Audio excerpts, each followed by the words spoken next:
And welcome back to Percy Jackson Month. Now we're going to actually do something that I have not done, and that's review the original series.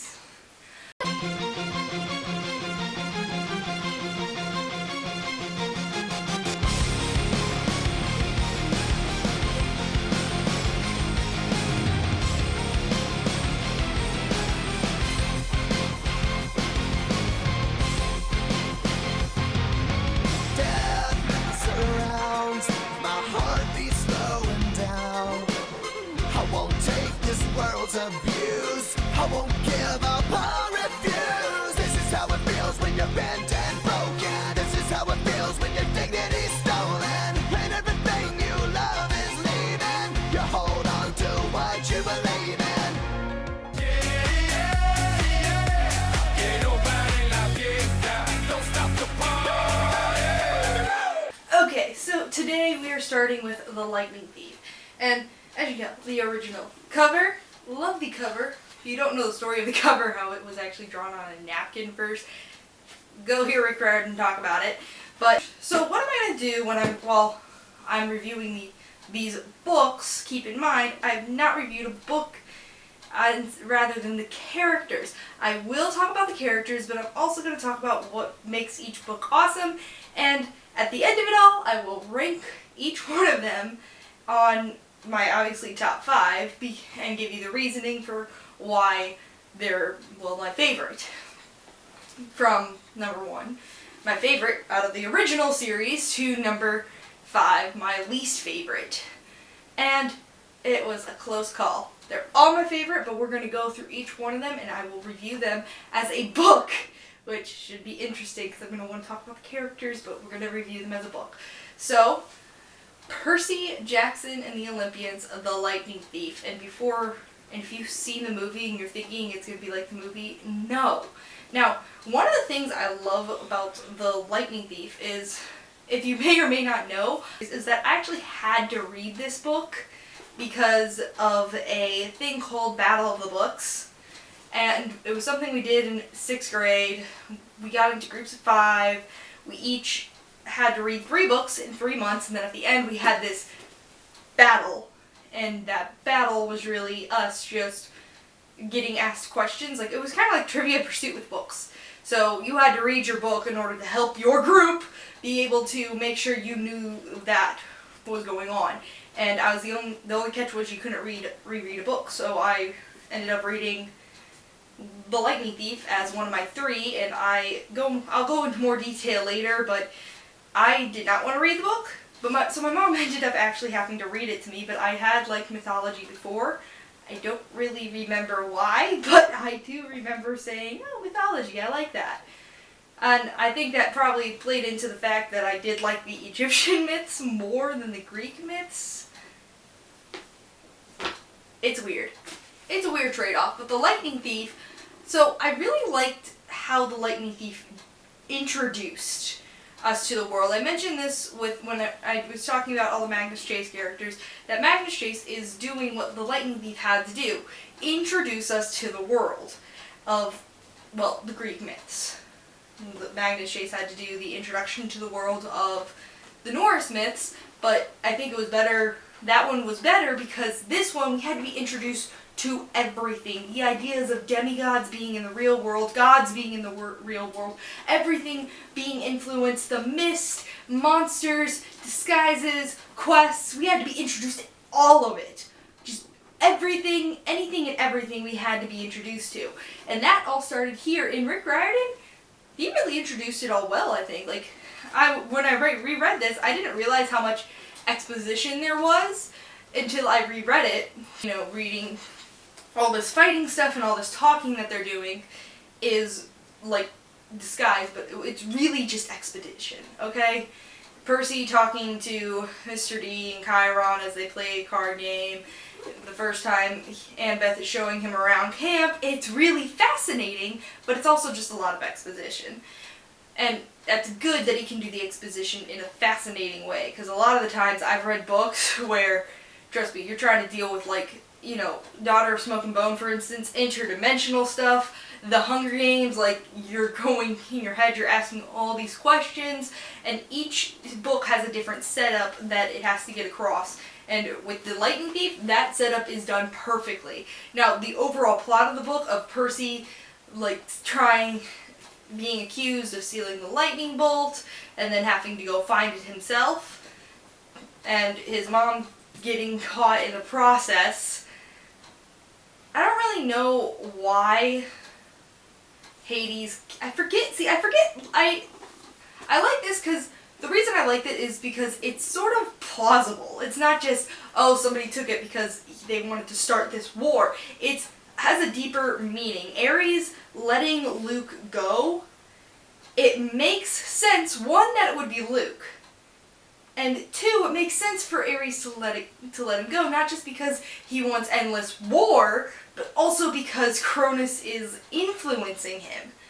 So, it makes sense. I like that, I really do like that it makes sense like that, where it's not just a random plot just trying to jumpstart something. This is not a jumpstart to anything. There's so many books I read, honestly, they have something and it's like, oh, it's been going on for years. And this thing, it kind of does do that too, where it does say, you know, oh, there's been years and years of demigods, and it does play with history a bit. And the history jokes are pretty funny when you get to them. And it's different. What I like about this is that it's not a jumpstart book.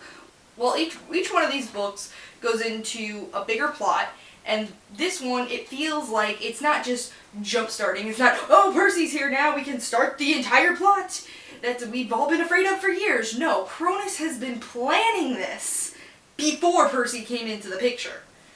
Okay, he was like, I got a plan, and then Percy came along and he's like, I'm still gonna go with my plan though. It wasn't like, oh, this person came and now I must change everything. It was sort of, Cronus was sort of rolling with the punches almost, because he had another plan in the next book. So, bravo to him for that, I guess. But for a book that is supposed to introduce everything and also begin the plot, it subtly begins the plot. I never realized that it subtly began the plot until I went back and read it. But I like how it subtly begins the plot and it starts building these relationships. This is how you should start a series. Okay?